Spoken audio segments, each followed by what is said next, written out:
السلام علیکم ورحمۃ اللہ وبرکاتہ۔ السلام علیکم ورحمۃ اللہ وبرکاتہ۔ میرے عزیز میٹھوس، اللہ رب العزت کی ذات سے امید کرتے ہیں کہ آپ لوگ بخیر ہوں گے۔ انشاءاللہ آپ کے سامنے جو آج مضمون پیش کرنے جا رہے ہیں وہ ہے سفلس، جسے طبی اصطلاح میں آتش کہتے ہیں۔ یہ مختلف مراحل دکھائے گئے ہیں جن کی وضاحت انشاءاللہ مزید وضو میں آپ سے ہم کریں گے۔ آئیے ہم سمجھتے ہیں اس کی تعارف اور پس منظر کیا ہے۔ آتش ایک متعدی مرض ہے۔ متعدی سے مراد یہ ہے کہ یہ ایک انسان سے دوسرے انسان میں پھیلتا ہے۔ آپ اس بات سے واقف ہیں کہ تعدیہ دو قسم کا ہوتا ہے۔ کچھ تعدیہ ایسے ہوتے ہیں جو کسی خاص جرثومہ کی وجہ سے ہوتے ہیں، ان کو ہم لوئی تعدیہ کہتے ہیں۔ اس کے برخلاف کچھ ایسے تعدیہ ہوتے ہیں جو کسی بھی جرثومہ سے ہو سکتے ہیں، جنہیں ہم غیر لوئی تعدیہ کہتے ہیں۔ یہ آپ کا جو آتش ہے لوئی تعدیہ کے درجے میں ہے، یعنی ایک مخصوص جرثومہ سے وجود میں آتا ہے۔ اس جرثومہ کا نام ٹریپونوما پیلیرم ہوتا ہے۔ اس کا نام یونانی چرواہے سفلس سے منسوب کیا گیا ہے۔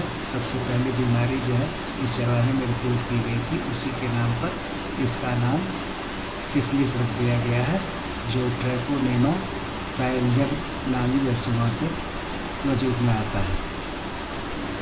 یہ آپ کو جو ہے اس کی شکل دکھائی گئی ہے۔ اس کی جسامت اسپرنگ کے مسابقت ہوتی ہے، اسی لیے اس کی کلاس اسپائروچیٹی رکھا گیا ہے۔ یہ انفیکشن کے مختلف مراحل کا ٹائم پیریڈ ہے۔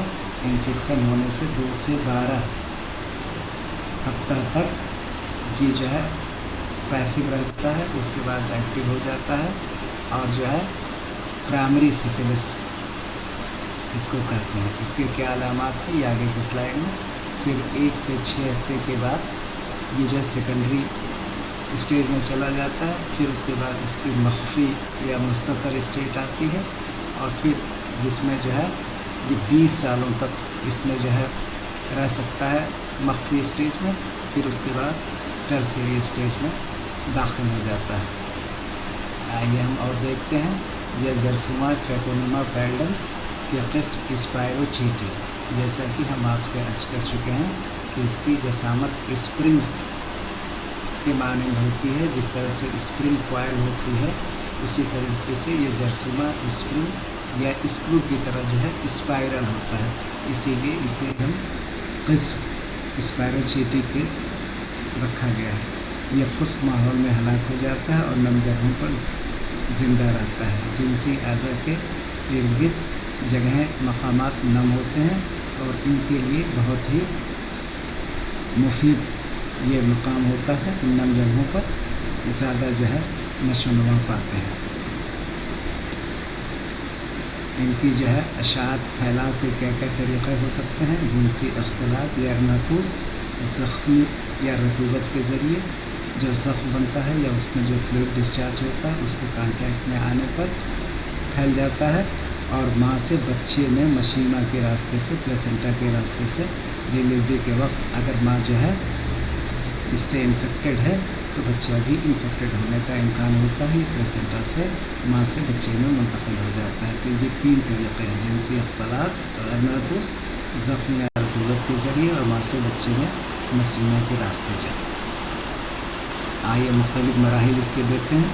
پہلا مراحل ابتدائی ہے کہتے ہیں، دوسرے کو جو ہے ثانوی یا سیکنڈری کہتے ہیں، تیسرے کو مستتر یا مخفی اسٹیٹ یا لیٹنٹ اسٹیٹ کہتے ہیں، آخری مراحل کو ثلاثی یا ٹرشیری اسٹیٹ کہتے ہیں۔ ان کے کیا جو ہے علامات ہوتے ہیں؟ پرائمری میں چینکر السرس ہوتا ہے، یہ زخم بن جاتا ہے،